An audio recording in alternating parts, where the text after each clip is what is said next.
Welcome to This Explainer. I am so incredibly excited to guide you through this today because we are looking at one of the absolute most dramatic two-decade stretches in American history. This is your ultimate module-based study guide covering the dizzying highs and the terrifying lows of America from 1920 all the way to 1939. Honestly, think of it like a massive roller coaster. We're going to climb up to the absolute peak of economic prosperity and then take a complete stomach-dropping plunge right into a historic depression. To make studying a breeze, we've chunked this review into 5 distinct modules: the Roaring Twenties, Culture and Conflict, the Great Depression, FDR and the New Deal, and finally, a quick New Deal practice quiz. Now, as we go through this, keep these 2 essential questions in mind. How did 1920s culture reflect progress and conflict? And how did the Depression transform the federal government? These frame exactly what you'll need to synthesize on test day. Everything we cover ties directly back to these 2 core ideas: that constant push and pull between modern progress and traditional conflict, and the massive shift in how the federal government interacted with everyday citizens. Keep these tucked in the back of your mind as we go. All right, let's dive right into Module 1, the Roaring Twenties. So the Roaring Twenties was this booming economy defined by rapid, breathtaking change. After the absolute grind of World War I, Americans were just ready to embrace a new era, you know? We're talking game-changing new inventions, specifically the automobile and the radio, completely transforming daily life. Suddenly, the whole nation felt connected, fast-paced, and wildly prosperous. But, as we'll see, that boom was also coupled with significant inequality and serious conflict between tradition and modernity. And the absolutely crucial point for your test is this exact term right here, the consumer economy. Because of these incredible new technologies, people just wanted to buy. But how were they affording it all? Well, they were doing it on borrowed money. This is the birth of buying on credit. Everyday Americans were purchasing radios, cars, and even stocks with money they didn't actually have yet, just hoping the good times would keep rolling forever. It felt like a magic trick, but as you can probably guess, magic tricks usually have a catch. Which brings us to Module 2, 1920s Culture and Conflict. A massive part of this cultural shift involved women just completely challenging traditional norms, and a lot of this was secured in 1920 by the 19th Amendment, which finally gave women the right to vote. Empowered by this brand new political voice, plus that booming economy, women pushed hard for greater independence in society and the workplace. This new, modern woman was best symbolized by the flapper. She was young, sporting short hair, modern dresses, and unapologetically embracing her new freedoms. Now, what's really fascinating is that at the exact same time, African American culture just exploded in what we call the Harlem Renaissance. It was this beautiful, powerful celebration of Black culture and identity through art, music, and writing. You had brilliant writers like Langston Hughes completely redefining the American artistic landscape. And concurrently, leaders like Marcus Garvey were promoting Black nationalism, encouraging African Americans to take deep pride in their heritage and really advocate for self-determination. It was an era of incredible cultural progress. But there's a flip side. This rapid cultural progress, it was met with severe traditionalist pushback. A lot of Americans actually felt threatened by these modern changes. I mean, we saw Prohibition, the 18th Amendment banning alcohol, which honestly completely failed and just led to a rise in organized crime and secret speakeasies. There was also this fierce wave of nativism.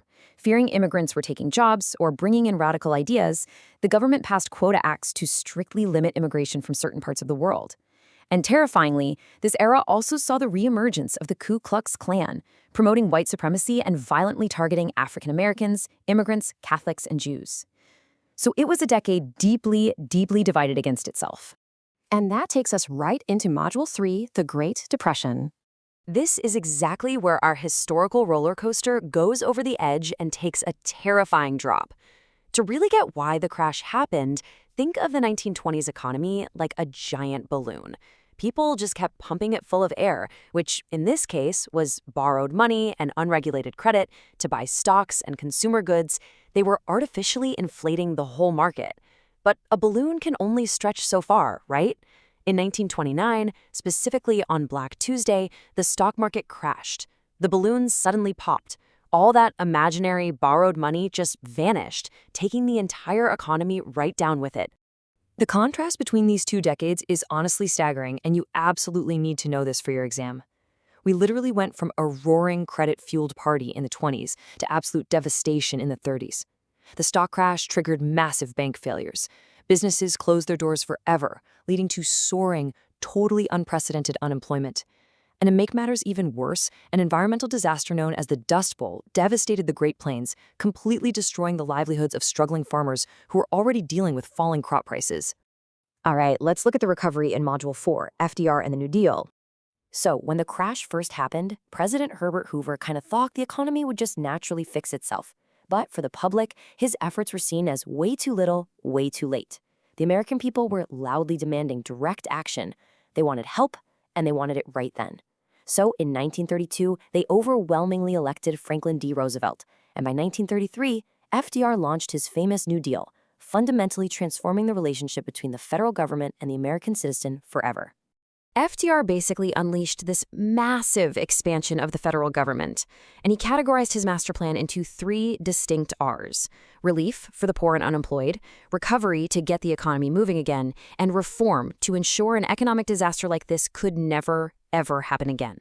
And FDR was honestly brilliant at communicating all of this. He used these radio broadcasts called fireside chats to explain complex new programs directly to American families right in their living rooms. He created what we call alphabet soup agencies. He put people directly to work with the Civilian Conservation Corps, or the CCC, and the Public Works Administration, the PWA. He tried to heavily reform the economy with the National Industrial Recovery Act, or NIRA, and he provided a permanent safety net for the elderly and disabled with the wildly popular Social Security Act. Okay, time to see what you've learned. Welcome to Module 5 New Deal Practice Quiz. Let's test that act of recall, shall we? Question 1. Which action helped restore faith in banks via the FDIC?